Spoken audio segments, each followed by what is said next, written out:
Coming up, the Brooklyn Nets bounce off the losing slide with a win over the Indiana Pacers. Cam Johnson leads the way. Three-pointers abound and an emphatic jam even from Ben Simmons. Come on, let's get into it. All coming up next.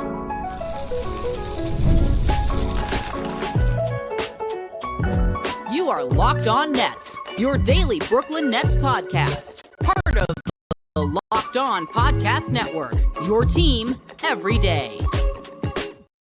Yes, my friends, it is the Locked On Nets podcast right here on the Locked On Podcast Network. It's your team, the Brooklyn Nets, every single day. He's Doug Norrie. I'm Adam Armbrecht. We thank you, as always, for making us your first listen of the day. We are 100% free on all those great platforms and let you know that you can continue to win big all season long with FanDuel. New customers can place just a $5 bet, and you'll get started with $150 in bonus bets if you're winning, $5 bet hits. Visit FanDuel.com to get started today. And Doug, where do we want to go?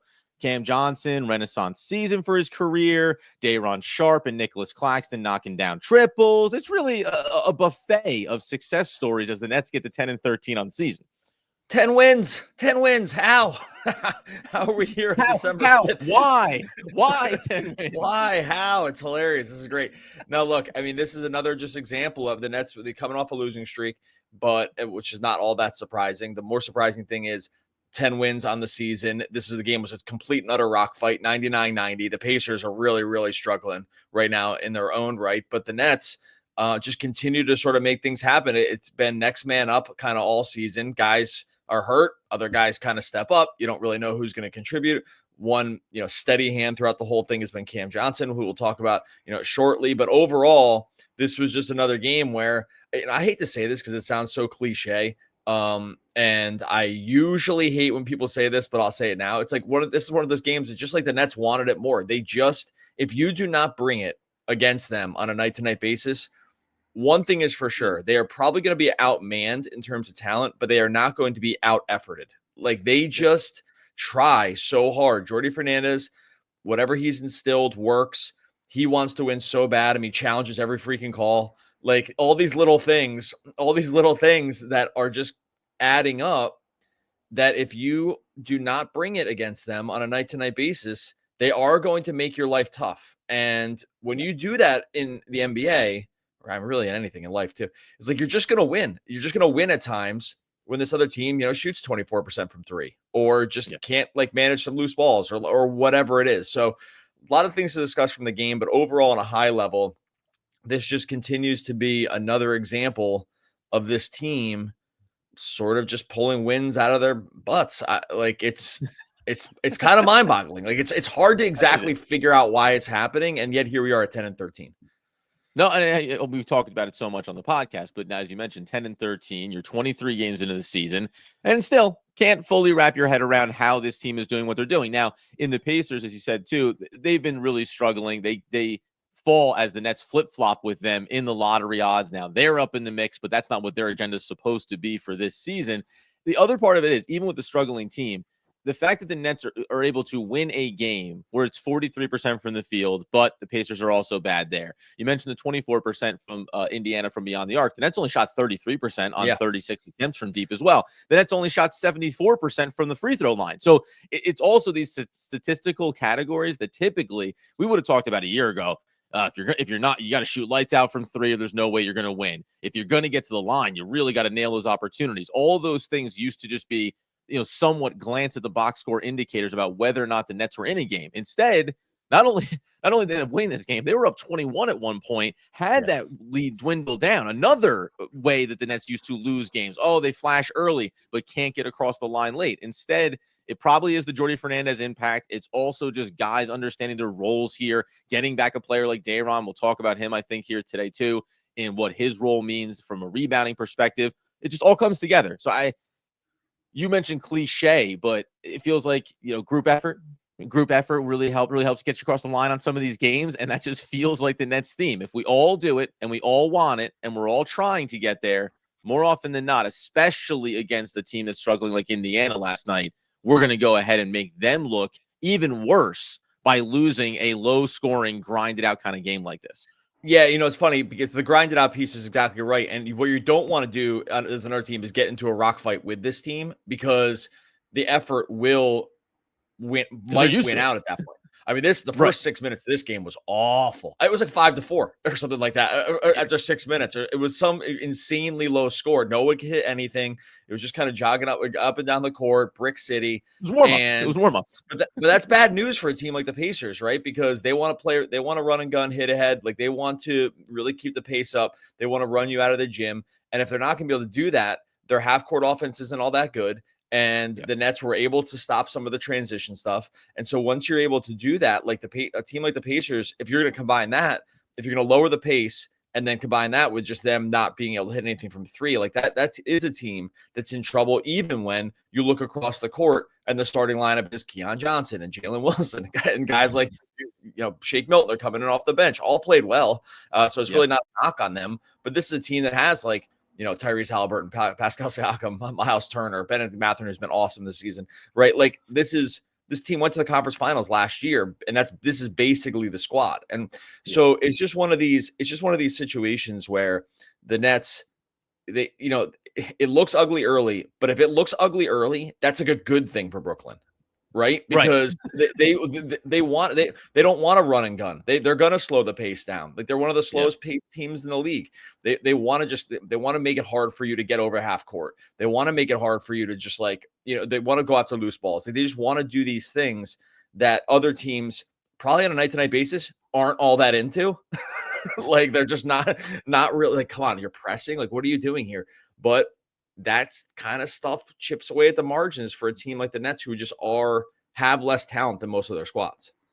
And in a game, as you mentioned, Nets like to play that slower pace. 81 shots on the night for Brooklyn, 75 for the Pacers. So in terms of especially ideologies of your opposition and forcing them to do something different, hey, we're gonna grind you down to maybe a little bit of a halt here, and then see if you can still ramp yourself back up. So the Nets have found a way to force teams to play their style of basketball on a nightly basis. And it doesn't matter. The talent level seems to be relatively indifferent to the fact that if it's just not your comfort zone, it can take a significant portion of a 48-minute basketball game to figure out how to get there. And the Nets, like late in this one, can hold you off as well when they have some nice defensive moments, good presence from a lot of guys on this team. Now, coming up here in a second, it's about something that has been very familiar this season, and that is one Cam Johnson just holding down the scoring fort here, especially without Cam Thomas, only player for Brooklyn to score over 20 points. We'll get into his game, his performance, and maybe a little tease about the trade deadline, all coming up here in just one moment. All right, before we get to that today, our friends over at Chime. Look, it's the holiday season. It's December. You know what's coming up. It's a lot of spending around this holidays. We've all been there. You're spending maybe even more than you should. You got to take control of your finances by using a Chime checking account. It's got features like no monthly maintenance fees, fee-free overdraft, up to $200. You get paid up to 2 days early with direct deposit as well. You can learn more at chime.com/MBA. Look, Chime's going to help you just manage some of this stuff during the holidays, right? Your next deposit is going to be applied to your balance. You can get spotted on debit card purchases and cash withdrawals. There's no monthly fees or maintenance fees. You like to hear that. Over 50,000 fee-free ATMs are out there to help you out. Look, to date, Chime has spotted members over, wait for this number, 32 billion in transactions through the Spot Me. The friends can give friends can give friends a boost. Eligible members going to get a complimentary boost to temporarily increase a friend's Spot Me limit. And when you give a boost, you get a boost. Chime wants you to give, wants you to get too. Set up a direct deposit with your Chime account. You're going to activate that debit card. Your next direct deposit is going to be applied to that negative balance if you have one. Look, the holidays can be tough. We get that. Enjoy the holidays while keeping your financial goals on track with Chime.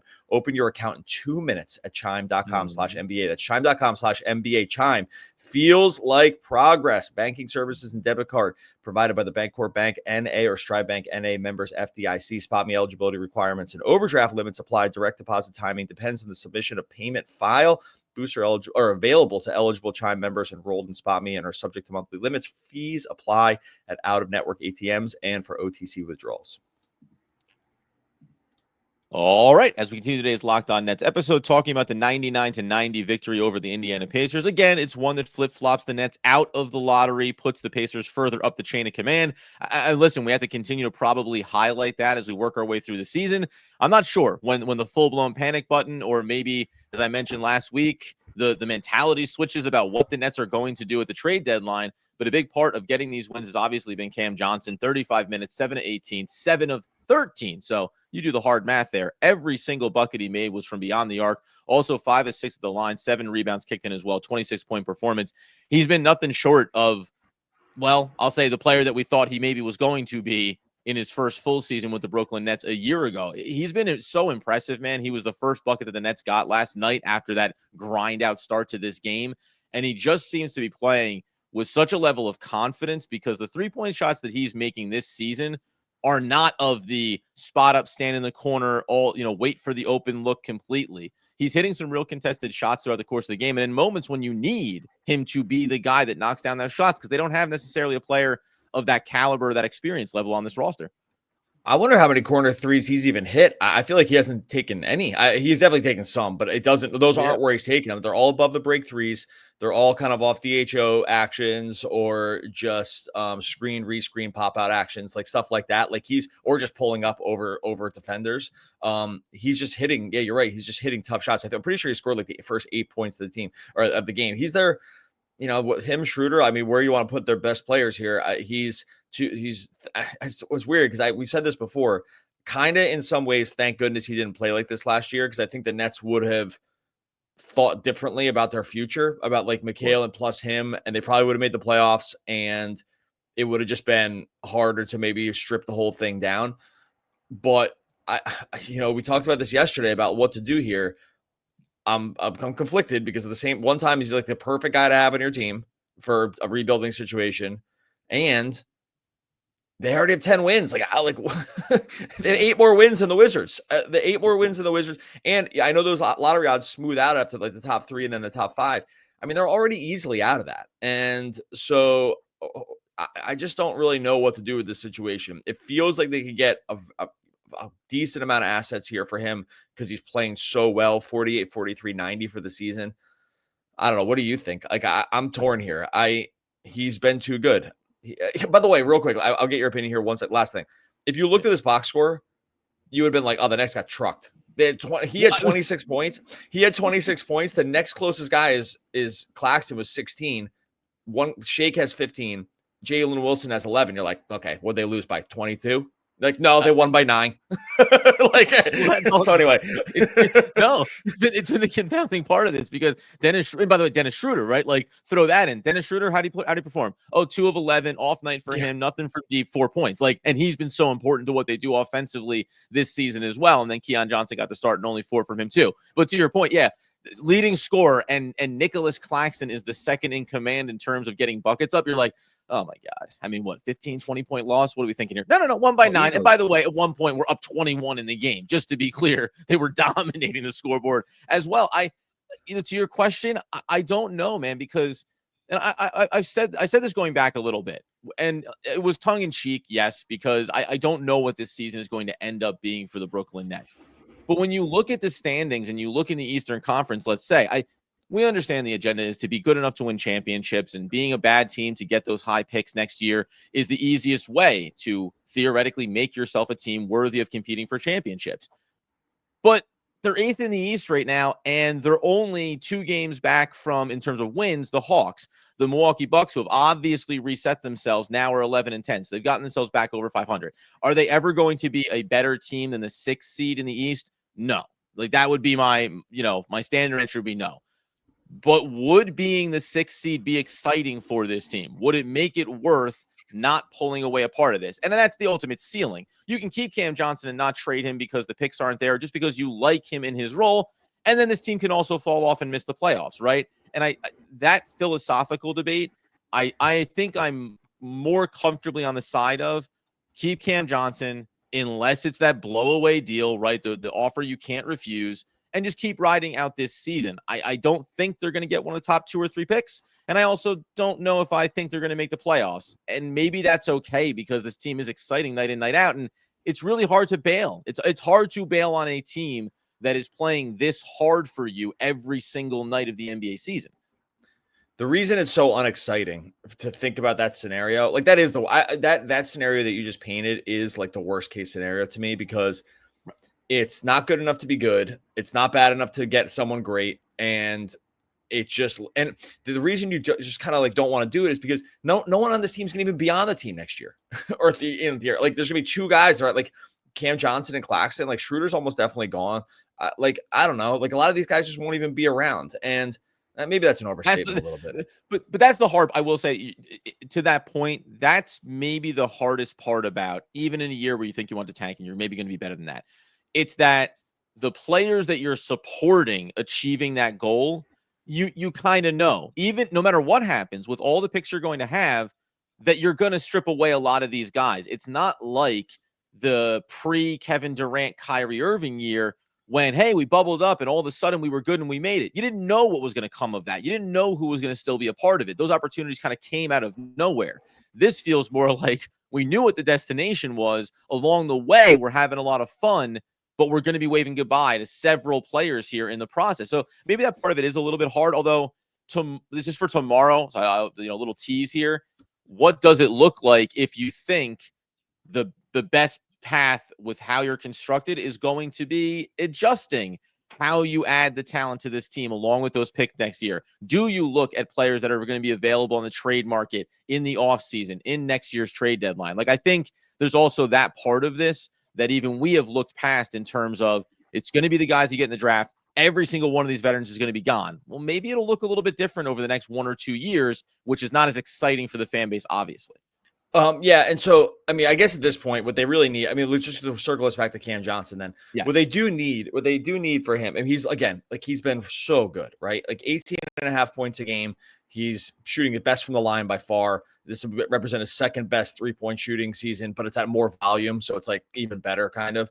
Yeah. He's taken his most just field goal attempts from the field goal attempts for his career. Like he's doing everything you need him to do, really, because like this, in a lot of ways, we would look at this line and be like, oh my God, this is the absolute dream scenario, right? He's been so good, his trade value could never be higher, right? Yeah. Because if we saw his line independent of what their record was, we'd be absolutely jumping for joy because we're like, oh my God, we're gonna get like the Nets are gonna get so much for him. Like this is so good. He's not hurt. He's played basically every game. And he's 16-17 with this stat from Cam Johnson. You're like, oh my God, we're doing it, baby. We're doing it. It's a 2 first-round picks. Like, what's coming back here? This is unbelievable. The problem is one of all the things we said before too. And then you kind of look at the landscape. You're like, well, who's going to just kind of ship these who has even the assets to ship out? Very few teams.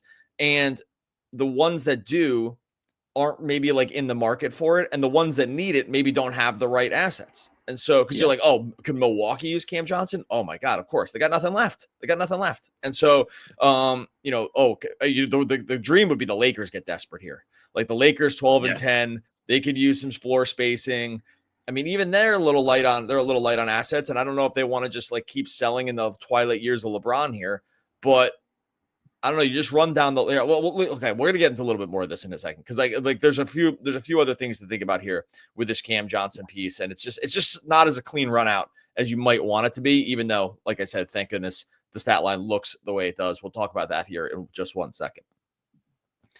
Before we get to that, tell you, my friends, over at FanDuel, get ready to tackle the NFL action with FanDuel, America's #1 sportsbook. Get in the NBA action as well. Right now, new customers are going to bet $5. Get 150 in bonus bets if you win. FanDuel Sportsbook app, it gives you everything you need to place live bets on the NFL, on the NBA. It's all in one place. You get those parlays rocking. You get the in-game stuff. Like last night, you might have seen a 6-5. You're like, maybe we're going to go on the under of this game. This game is not tracking the way you want. It basically didn't get there. Anyway, you get a hunch in the middle of the game. You check out the latest stats. You view the live play-by-play.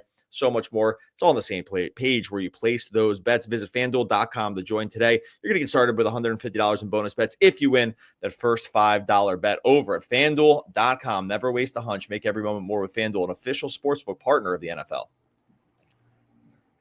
All right, so as we wrap up today's Locked On Nets episode, 99-90 win over the Pacers. The Nets are 10-13. They're continuing to pull further away from the top of that lottery. And there's one thing about this as we continue to pivot our attention to Cam Johnson in this scenario. 2 things. One, over the last couple of years, you would say, well, we have a veteran player, Dorian Finney-Smith, and we'd love to get our hands on a young prospect for another team, maybe one that hasn't been utilized as much. We're not sure what his development track is going to be. That's a little different, not only now this year because of salary matching, but also because you have all these first-round picks, and you're going to have that young talent coming in the door yourself. So that, to me, makes it harder to look at trade opportunities in that way. The other side of it that I'm curious what you think about is even though Cam Johnson is playing at the level that he is, and you love it, and you love to keep him around in some regards, if you end up trading Dennis Schroeder, if you end up trading Dorian Finney-Smith, I think it then does also kind of change the dynamic of how excited you are to have Cam Johnson, because it does work in conjunction of like this veteran crew and then the young guys that are coming along. And I think if you stripped it away and it was just Cam Johnson, the last man standing, and the team maybe started to lose a handful of games, that would feel very different over the last 35 games of the season, depending on how the record goes. Right, because that's the nightmare scenario. If they get past the trade deadline, like February 9th, and all of a sudden, like, now they're bad the rest of the season, and Cam Johnson's still on, and he's had this, like, career season, we're going to be apoplectic about, like, about why this didn't happen. And that's where you have worse, he tails off in this season, and you still have him on the books for another couple of years with significant money, and he's not, and then you start to, hey, he's a little bit older, or the shot starts to fall away, or the injuries. Like, there's a lot of things that could really weaken the Cam Johnson story this year. Oh my goodness. Of course. Like, we're only on the flop here. Like, we still have the turn and river to come. We can't just start counting the money here. This is so far away from being a set deal. And there's just too many cards that can come here that can just, just crush the edge. And so right now, dream flop, obviously, but like, we're not in the 99th percentile to win here. Like, there's just injuries. There's tail off of shooting. There's just other things that can happen. Like, there's just too many other things. And if you think about, if you really future cast what like is likely to happen, what's likely to happen is they're just going to lose more. Right. And so if you get past the trade deadline, you're still on the team, and then you're losing more. It's just, you just can't even really open yourself up to that possibility. And so, because we would just be totally on one if that ended up being the case, because we've seen it happen before. We just seen it happen before with this team, and they've waited too long on some of these guys, and the thought of it happening again. I probably did a bad job too. Like, there are other teams out, like OKC could be a team that could really, they have a ton of assets, and they could use they're like awesome so far and really not that good from three. So it's like, oh, they're 19th overall in 3-point percentage, but they're 16-5. Like, this could be like Cam Johnson could just be like, oh, that is the piece, right? Like, that's the guy. Yeah, they've been shuttling guys in and out of the 2 and the 3 all season long, like with Isaiah Joe and Wiggins, and Kason Wallace is playing. Like, so maybe that's the team. Someone get Pressy on the phone here. Like, we just gotta go. They got a gajillion picks. Like, just ship a couple of those over. They got some money to spend. Maybe that's the team that we're really hoping for. But yeah, no, the more I think about it, you painted a scenario that's correct. It's like, if they get past the trade deadline and then go on a swoon and he's still on the team, we're going to be completely it'll be every other episode. We'll be screaming about it. And so I don't think we can sign up for that scenario. So never mind. I'm changing my tune here. It's ship him for anything, and let's just get out of this. I do think that after saying that and your confirmation that feels like the right perspective, I am pivoting a little bit here. We've been talking about the feel good vibes and Cam Johnson. It's awesome, and he says he wants to be here. But there is a real terrifying prospect of just watching this team go 5-15 over the last 20 games, be out of the playoff picture, and Cam Johnson's out there knocking down high percentage threes, like doing his thing, being a 20-plus point scorer, and going, yeah, it's amazing how little this matters and how we've already screwed up next season. So just to pivot off here, because I think tomorrow on Friday's episode, we'll talk a little bit about some of these trade scenarios. Like, so now that we've come back around and seen the light on what needs to get done here, how can the Nets move some of these pieces? We mentioned the Michael Scotto article yesterday, specifically about Brooklyn. There's other teams listed in there and some of the movable assets they have that I think are interesting for the Nets to take a look at. Back inside of this game, though, let's recenter ourselves. There were some really good things in this game. The Nic Claxton performance overall, I really liked, with his 16 points that he put in, 8 rebounds as well. I like that Day'Ron Sharpe took 2 3-point attempts. He's 50%. He's 50% from beyond the arc. I don't know what else you want from the guy, and gave you 7 points coming off the bench in his 17 minutes. The bench in this game was massive. Everybody was plus. Yeah. The starting unit was all negative. So it was the bench unit of Trendon Watford, Day'Ron Sharpe, Ben Simmons came in off the bench as well. And then Shake Milton, who has 4 of his last 6 games scored in double digits. So when everybody starts getting injured, Shake Milton steps up and starts being a mid-teen scorer for you, as we all knew he would. What out of, let's say, that successful bench unit stood out to you the most? Because That 7-9 and 7 line from Ben Simmons in 21 minutes. The big alley-oop, I think it came off of Keon Johnson, but it might have been actually off of Shake Milton from like above the break. He looked good. Things looked good. I mean, just the vibes in this game central before we maybe break some hearts tomorrow. Yeah. Probably should have waited on some of that trade stuff for tomorrow. But there's so much to say though. It's all right. With Simmons, I actually was the dunk was impressive because he actually looked like he kind of like whipped his body a little bit, and that is to me a good sign about sort of like how he's feeling in terms of just like overall health, because we've seen him just be hesitant on some of this stuff before this season, and that one was just like he let the momentum just carry him through the dunk, and I think that's a good sign for his overall health. I mean, he clearly doesn't seem to mind that he's coming off the bench, which is good. Which we actually really didn't even talk about too much. Like he's just like a bench guy now, and I don't know. That's just fine. I guess like everyone's just on board with it. I thought overall he played well. It's probably just going to be, my guess is this is just going to be his role going forward, especially too when it's like, oh, he doesn't start, but Keon Johnson starts.